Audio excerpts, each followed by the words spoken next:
Welcome to Financial Management class. Today we will see the sixth method for calculating cost of equity share capital. This method is called Gordon's dividend growth model. This method suggests that an investor would always prefer those investments which provide him current income in the form of dividend. Under this method, the cost of equity capital is calculated as KE is equal to D1 divided by P plus G. So Gordon എന്ന് പറയുന്ന ആള് propose ചെയ്തിട്ടുള്ള ഒരു മോഡലാണ് dividend growth model എന്ന് പറയുന്നത്. ഈ method അനുസരിച്ചിട്ട് ഡിവിഡൻഡ് ലഭിക്കുന്ന അല്ലെങ്കിൽ ഓരോ വർഷവും ഡിവിഡൻഡ് ലഭിക്കുന്ന തരത്തിലുള്ള ഇൻവെസ്റ്റ്മെൻറ്റ് ഇക്വിറ്റിയിലായിരിക്കും നിക്ഷേപകർക്ക് കൂടുതൽ താല്പര്യം ഉണ്ടാവുക. അങ്ങനെയുള്ള നിക്ഷേപകർ പ്രതീക്ഷിക്കുന്ന റേറ്റ് ഓഫ് റിട്ടേൺ ആണ് ഈ മെത്തേഡ് അനുസരിച്ചിട്ട് കോസ്റ്റ് ഓഫ് ഇക്വിറ്റി എന്ന് പറയുന്നത്. അതിൻ്റെ ഇക്വേഷൻ എന്ന് പറയുന്നത് K is equal to D1 divided by P plus G ആണ്. ഇവിടെ D1 is equal to dividend expected at the end of the year. ഈ വർഷത്തിൻ്റെ അവസാനം നമ്മൾ പ്രതീക്ഷിക്കുന്ന ഡിവിഡൻറ്റിനെയാണ് D1 കൊണ്ട് ഉദ്ദേശിക്കുന്നത്. അത് കാൽക്കുലേറ്റ് ചെയ്യാം. ഇനി D1 കാൽക്കുലേറ്റ് ചെയ്യുന്ന ഇക്വേഷൻ എന്താണെന്ന് പറഞ്ഞു കഴിഞ്ഞിരുന്നാൽ D1 is equal to D0 into 1 plus G, where D0 is equal to dividend received last year. Already കൊടുത്തു കഴിഞ്ഞിട്ടുള്ള ഡിവിഡൻറ്റാണ് D0. ആ D0യെ 1 പ്ലസ് ജി കൊണ്ട് മൾട്ടിപ്ലൈ ചെയ്യുമ്പോൾ D1 ലഭിക്കും. അതായത് നെക്സ്റ്റ് ഇയറിൽ അല്ലെങ്കിൽ ഈ വർഷത്തിൻ്റെ അവസാനം ലഭിക്കുന്ന പ്രതീക്ഷിക്കുന്ന ഡിവിഡൻഡ് ലഭിക്കും. അതാണ് D1 എന്ന് പറയുന്നത്. ജി എന്ന് പറയുന്നതാണ് annual growth rate.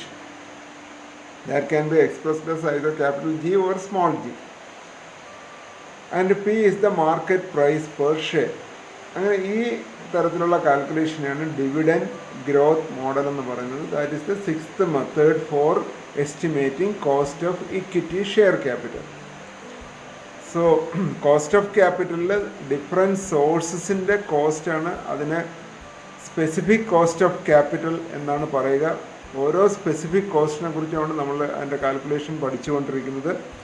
Cost of ഡെപ്റ്റ്, cost of preference share capital, cost of equity share capital, ഇങ്ങനെ ഓരോ സ്പെസിഫിക് കോസ്റ്റും പഠിച്ച് the last source is retained earnings. So the next portion is cost of retained earnings. The cost of retained earnings may be defined as the opportunity cost of the dividend foregone by the equity shareholders. So retained earnings എന്ന് പറഞ്ഞു കഴിഞ്ഞിരുന്നാൽ reserves ആണ്. അതായത് പ്രോഫിറ്റിൻ്റെ ഒരു portion ഡിവിഡൻ്റായിട്ട് share ഹോൾഡേഴ്സിന് നൽകും. മറ്റൊരു portion, the remaining portion will be kept with the company.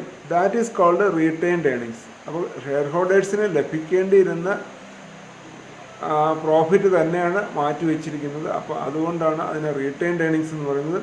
അതിൻ്റെ cost എന്ന് പറയുന്നത് ഒരു ഓപ്പർച്യൂണിറ്റി കോസ്റ്റാണ്. അതായത് അതുകൂടി ആ എമൗണ്ട് കൂടി ഇൻവെസ്റ്റേഴ്സിന് ഷെയർ ഹോൾഡേഴ്സിന് ലഭിച്ചിരുന്നുവെങ്കിൽ അവർക്കത് റീഇൻവെസ്റ്റ് ചെയ്തിട്ട് അതിലൂടെ അവർക്ക് മറ്റ് പ്രോഫിറ്റുകൾ ജനറേറ്റ് ചെയ്യാൻ സാധിക്കുമായിരുന്നു. അപ്പോൾ അത് നഷ്ടപ്പെടുന്നതിലൂടെ ഉണ്ടാകുന്ന ഒരു ഓപ്പർച്യൂണിറ്റി കോസ്റ്റാണ് ആക്ച്വലി റീറ്റെയിൻഡ് ഏർണിങ്സിൻ്റെ കോസ്റ്റ് എന്ന് പറയുന്നത്. If a company does not retain any part of its profit and distribute the whole amount of the profit as dividend, the income of the equity share holders would have been increased and they could earn certain income by investing this amount.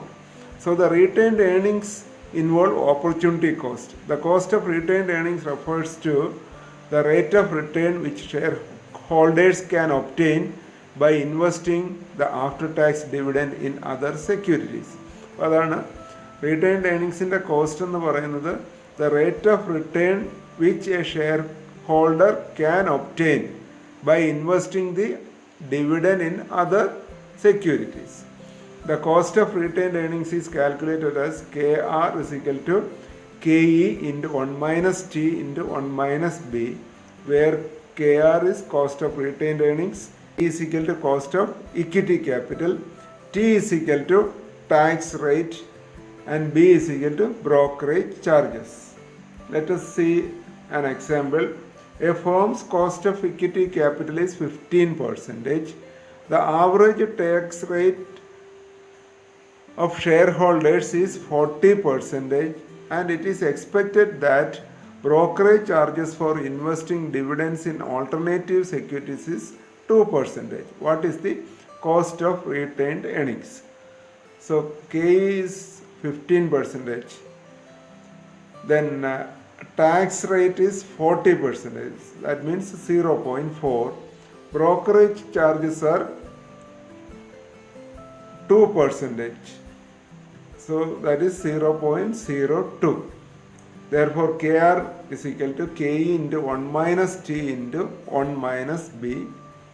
That is equal to 15% into 1 minus 0.4 into 1 minus 0.02. When we calculate this, it comes 8.82%. That is the cost of retained earnings in this example. Thank you.